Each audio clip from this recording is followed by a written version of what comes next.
Chapter 5. The Hexwood going-away party for the witch got going in exactly the same way and with exactly the same success as all the other Hexwood parties, just as Reynard the Fox had predicted.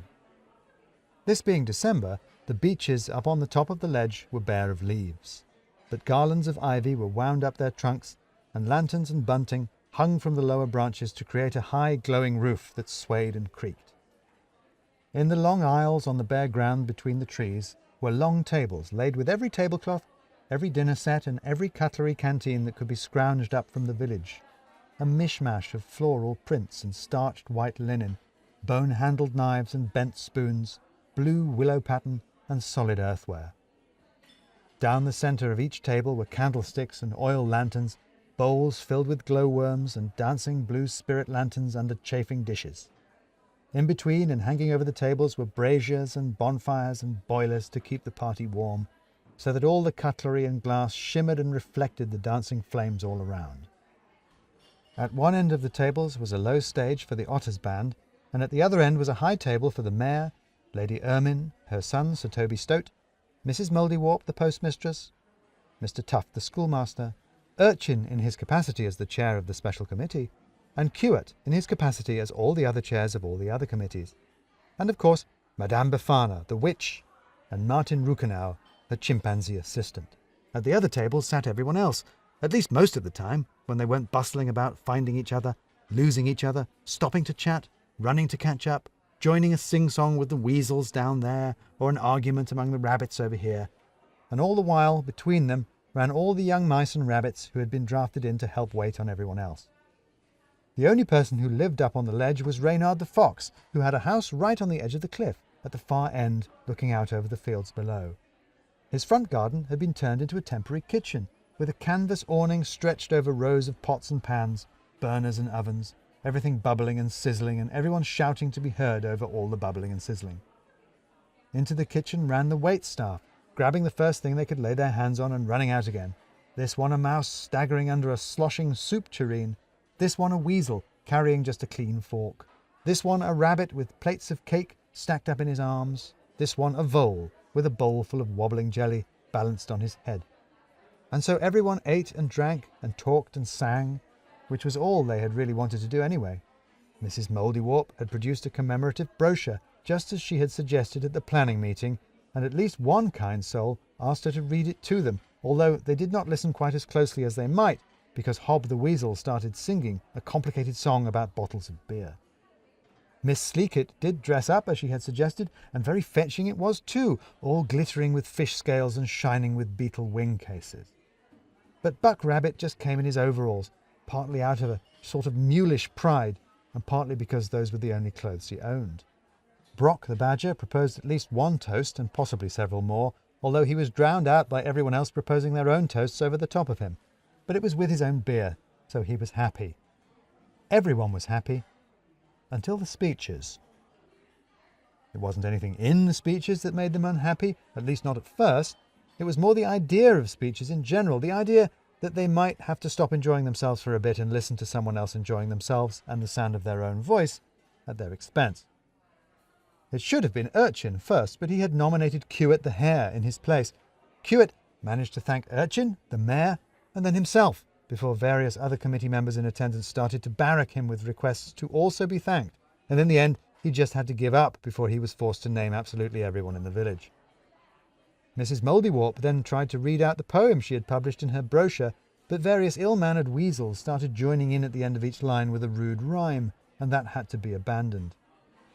Finally, Mayor Matico, the rat, stood up, his long naked tail looped elegantly over one arm, and tapped his glass with a fork. That didn't work, so he banged the table with a plate. Finally, he took to pelting the more obstreperous attendees with bread rolls until he had some semblance of quiet, mostly because they were now eating the rolls and couldn't talk back, at least not distinctly. "Ladies and gentlemen, leverets, kits, cubs and children, I want to thank you," he said, "all of you, for without all of you, this evening would not be so splendid." Cheers and the drumming of heels. "Indeed, this little town of ours would not be so splendid," this forest of Hexwood would not be so splendid. You are all the most appropriate tribute to yourselves, I can imagine. Some murmuring, while people tried to decide whether that was a compliment. But our thanks tonight must go to the one person who has made Hexwood, our town, us, all of us, possible at all. Madame Befana. Louder cheers, if that were possible. Madame, he continued, turning to bow to the witch, without you we would not exist. Without you, Hexwood would not be so magical a place. We wish you just as much happiness as you have brought us, and we assure you that we shall all miss you terribly. Cries of speech, speech. Madame Befana, the witch, got to her feet and gave a little bow back to the mayor. Mr. Mayor, all my lovely Hexwood friends, said the witch, I want to thank you for such a happy evening. How odd that such a happy evening should be so sad, because I have had a happy time here in Hexwood, getting to know all of you and to see your little town grow up, and I shall be sad to leave you and it. I shall miss you all, more than you will miss me. Perhaps that is the small comfort I can take with me, that you shan't miss me at all. Oh, but we will, madame, I assure you, said the mayor. Oh, but you shan't, Mr. Mayor, I assure you, said Martin Ruckenau, butting in.